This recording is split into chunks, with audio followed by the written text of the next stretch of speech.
A editora Árvore da Vida apresenta Alimento Diário. Série A Palavra da Vida, a Comunhão da Vida e Pedras Vivas para a Edificação. As Epístolas de João e de Pedro. Título do volume 6. A Palavra Profética, uma candeia que brilha nas trevas. Autor Pedro Dong. Semana 2.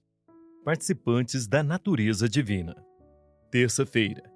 Obtivemos a fé como herança de terra. Ler com oração. Simão Pedro, servo e apóstolo de Jesus Cristo, aos que conosco obtiveram fé igualmente preciosa na justiça do nosso Deus e Salvador Jesus Cristo. Graça e paz vos sejam multiplicadas no pleno conhecimento de Deus e de Jesus nosso Senhor.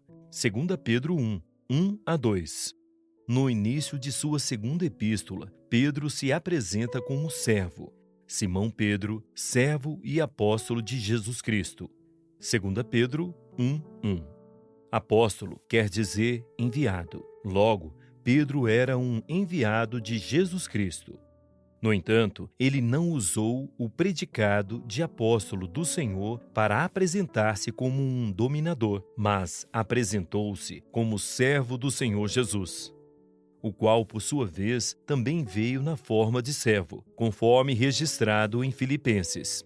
Ele, subsistindo em forma de Deus, não julgou como usurpação o ser igual a Deus. Antes, a si mesmo se esvaziou, assumindo a forma de servo, tornando-se em semelhança de homens, e reconhecido em figura humana. Antes, a si mesmo se humilhou, tornando-se obediente até a morte, e morte de cruz. Filipenses 2:6-8. Como isso é importante! Quem serve ao Senhor deve ter a forma de servo tal qual Jesus. Embora sendo o próprio Deus, Jesus não se apegou à sua posição. Antes, assumiu a forma de servo, o que Pedro posteriormente também fez. Essa deve ser nossa postura. Não estamos aqui para ser maiores do que os outros, mas para servi-los. Como enviado do Senhor, um apóstolo recebe dele uma missão de servir, profetizar e dar direção a seu povo. Prosseguindo na leitura, Simão Pedro, servo e apóstolo de Jesus Cristo, aos que conosco obtiveram fé igualmente preciosa na justiça do nosso Deus e Salvador Jesus Cristo. 2 Pedro 1:1. O apóstolo afirma aos que conosco obtiveram fé igualmente preciosa. A forma verbal obtiveram em grego significa receberam por sorte. Recebemos a fé por sorte. O verbo obter também é usado para descrever a distribuição de terra às 12 tribos de Israel, os lotes de terreno para cada família. Josué 13:6-8. A terra dada por herança aos filhos de Israel foi distribuída por sorte. São estas as heranças que os filhos de Israel tiveram na terra de Canaã, o que Eleazar, o sacerdote, e Josué, filho de Num, e os cabeças dos pais das tribos dos filhos de Israel, lhes fizeram repartir por sorte da sua herança, como o Senhor ordenara por intermédio de Moisés, acerca das 9 tribos e meia. Josué 14:1-2.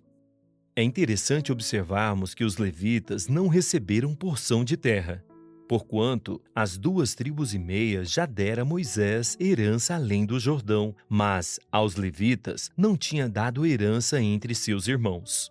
Os filhos de José foram 2 tribos, Manassés e Efraim. Aos levitas não deram herança na terra, senão cidades em que habitassem e os seus arredores para seu gado e para sua possessão. Josué 14:3-4. Isso porque a herança dos levitas é o próprio Senhor. Deuteronômio 10:9. Quem serve ao Senhor tem o próprio Deus como herança. Portanto, a distribuição de terras era feita por sorte. Josué 14:2 e 19:51. Porque o apóstolo Pedro, em sua epístola, empregou o mesmo verbo utilizado para a repartição por sorte? porque hoje a boa terra que nos foi repartida é Cristo, o próprio Deus, e podemos recebê-lo por meio da fé. Por isso, quando cremos no Senhor Jesus e o recebemos como essa terra, ela não vem acompanhada da matrícula do terreno, pois nossa fé é a Escritura. Pedro também disse que essa fé é igualmente preciosa. Ele não disse que todos recebemos terras exatamente iguais. Alguns receberam montanhas, outros receberam vales, e os terrenos nem sempre são do mesmo tamanho. Parece ser uma distribuição injusta, pois enquanto alguns prosperam, outros muitas vezes parecem não sair do lugar. Mas o Senhor não é injusto. De acordo com Pedro, a fé que recebemos é igualmente preciosa.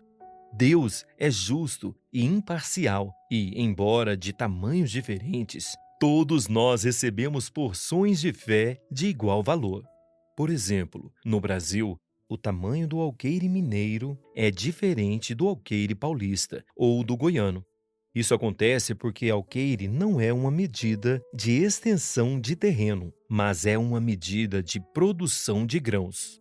Logo, se a terra for melhor, uma menor porção dela produz o mesmo que um terreno maior, mas menos produtivo. O alqueire paulista, por exemplo, produz o dobro do mineiro. Portanto, não precisamos disputar tamanho de terra. A fé que cada um de nós recebeu tem o mesmo valor.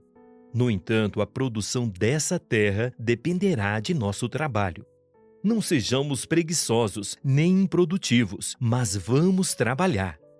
Agora, anote conforme o que você recebeu na leitura de hoje: a luz na palavra, a direção e a admoestação.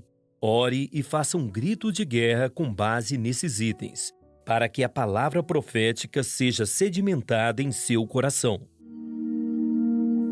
Esperamos você amanhã para mais uma leitura do Alimento Diário. Baixe e desfrute do nosso aplicativo EAD Play, disponível na Play Store e App Store.